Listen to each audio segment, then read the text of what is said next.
എന്താ പ്രസ്താവന? അതാണ് ഞാൻ പറഞ്ഞത്.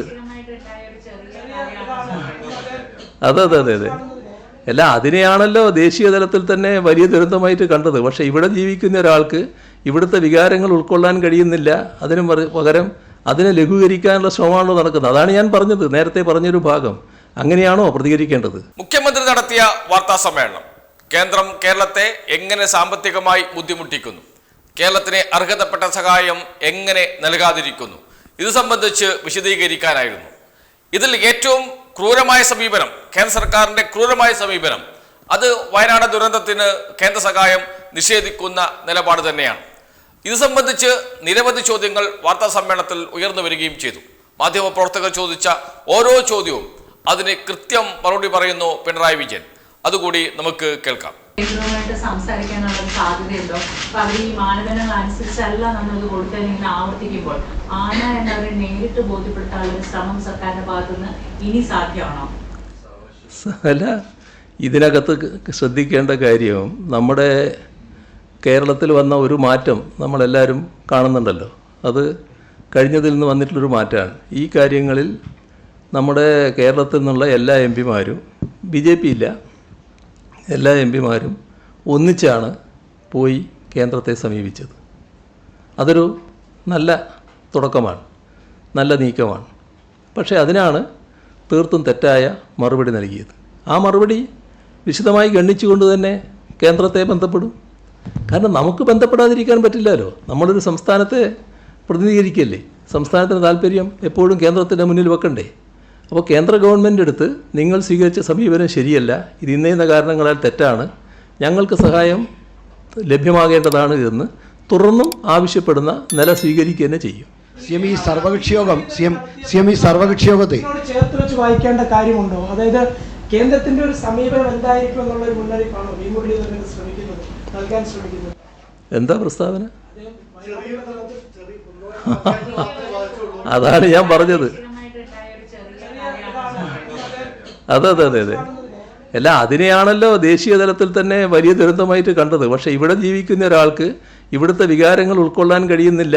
അതിന് പകരം അതിനെ ലഘൂകരിക്കാനുള്ള ശ്രമമാണല്ലോ നടക്കുന്നത്. അതാണ് ഞാൻ പറഞ്ഞത്, നേരത്തെ പറഞ്ഞൊരു ഭാഗം. അങ്ങനെയാണോ പ്രതികരിക്കേണ്ടത്? ആ ഭാഗം ഞാൻ പറഞ്ഞു കഴിഞ്ഞല്ലോ. ഈ സർവകക്ഷി യോഗം പോലുള്ള എന്തെങ്കിലും അടുത്ത ഇതിനെതിരെയുള്ളൊരു ചെറുത്തുനിൽപ്പ് വേണമല്ലോ, എന്തായാലും രാഷ്ട്രീയമായ ഒരു വിവേചനം. അതൊക്കെ പിന്നീടും ആലോചിക്കേണ്ട കാര്യങ്ങളാണ്. അതിൽ നമുക്ക് സ്വാഭാവികമായിട്ടും ആലോചിക്കാം. മറ്റൊരു കാര്യം, ഈ ഹൈക്കോടതിയിലെ വളരെ വ്യക്തമാണ്, വളരെ വ്യക്തമായിട്ടുള്ള രാഷ്ട്രീയം കുറച്ചു കാലമായിട്ട് നമ്മൾ കാണുന്നതാണ്. അപ്പൊ അതേ രാഷ്ട്രീയത്തിന്റെ വാതിൽ ചെന്ന് വീണ്ടും മുട്ടിയിട്ട് കാര്യമുണ്ടോ, അതോ കോടതികൾ വഴി നീങ്ങുന്നതായിരിക്കും കൂടുതൽ ഉചിതം?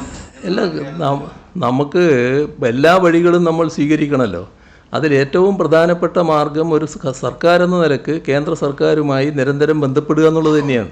അവരുടെ മനോഭാവം ഇത് തന്നെയാണെന്ന് നിങ്ങൾ പറഞ്ഞത് ശരിയാണ് എന്ന് വെച്ച് ഇനി നിങ്ങളോട് ഇനിയും ഉണ്ടില്ല എന്ന നിലപാട് സംസ്ഥാന സർക്കാരിന് എടുക്കാൻ കഴിയില്ലല്ലോ. സംസ്ഥാന സർക്കാർ തുറന്നും ബന്ധപ്പെട്ടുകൊണ്ടിരിക്കും. മറ്റു കാര്യങ്ങൾ പിന്നീട് ആലോചിക്കുകയും ചെയ്യും. നമ്മുടെ ഹൈക്കോടതി നമ്മുടെ അഭിഭാഷകർ കൃത്യമായി കണക്ക് കൊടുത്തിട്ടുണ്ട്. ഹൈക്കോടതി റിപ്രസെന്റേറ്റീവ് വന്നു, നമ്മൾ എത്ര തുക ചെലവഴിച്ചു, SDRF എത്ര എണ്ണു കൃത്യമായി മറുപടി നേടില്ല. അങ്ങ് ഇപ്പോഴാണ് പറയുന്നത് നമ്മുടെ കോടതിയിൽ ഇത് കൈകാര്യം ചെയ്ത് ഉൾപ്പെടെ നമുക്ക് വീഴ്ചയുണ്ടായി. കോടതിയിൽ കൈകാര്യം ചെയ്ത വീഴ്ചയല്ല. കോടതിയിൽ കൈകാര്യം ചെയ്യുന്ന അഡ്വക്കേറ്റിന് അപ്പോൾ കയ്യിലുള്ള വിവരങ്ങളാണല്ലോ പറയാൻ കഴിയുക.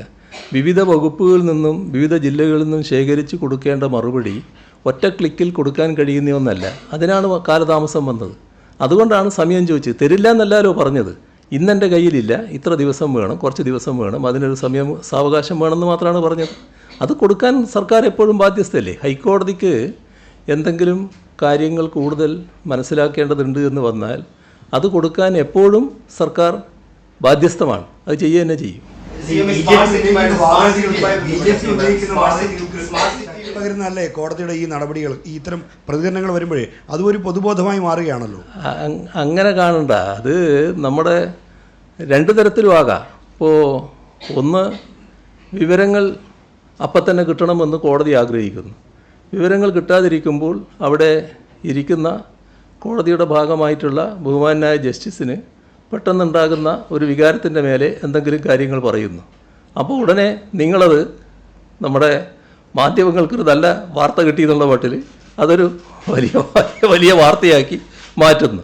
യഥാർത്ഥത്തിൽ അവരെ ഉദ്ദേശിച്ചേ ഉണ്ടാവില്ല. അവർ കാര്യങ്ങൾ കിട്ടുന്നതിന് വേണ്ടി പറഞ്ഞ ഒരു കമൻറ്റ് മാത്രമായിരിക്കും. ആ നിലക്കായിരിക്കും അത് വന്നിട്ടുണ്ടാകുക. ആ നിലക്ക് അതിനെ എടുത്താൽ മതി.